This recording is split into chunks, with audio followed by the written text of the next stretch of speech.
Hello, Shanna.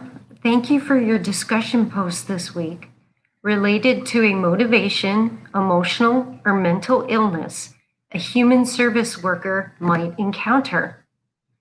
You are on target when you mention motivation as being a vital and required knowledgeable area for a human service worker to have in order to spark enthusiasm among their clients.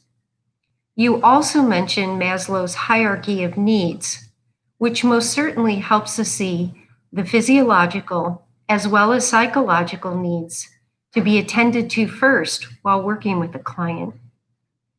Specifically in your post, you identify substance abuse within the context of mental illness as being an area where a human service worker might be faced when counseling a client.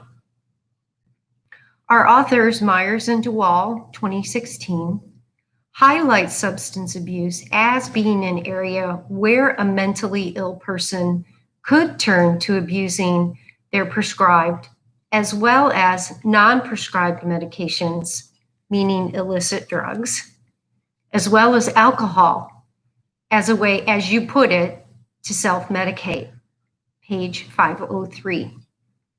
It is not without reason to believe this to be a serious concern for human service workers, tending to consider he or she may be faced with overcoming the mental illness challenge before even addressing the substance abuse concerns.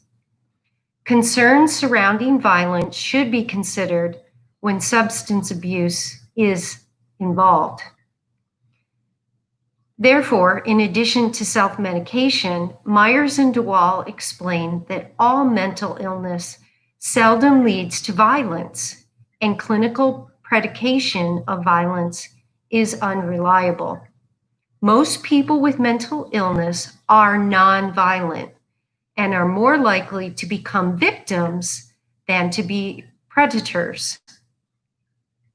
Triggers they mention, however, for violent acts by the mentally ill do include substance abuse.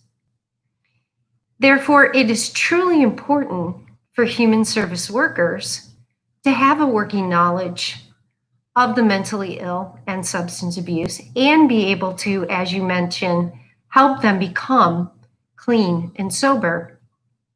Finding alternative ways to cope will be vital.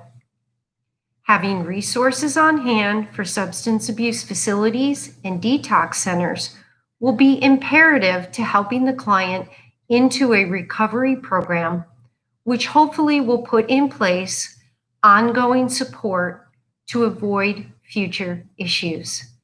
Thank you, Shanna, for your response post. I hope you enjoyed my response. Thank you.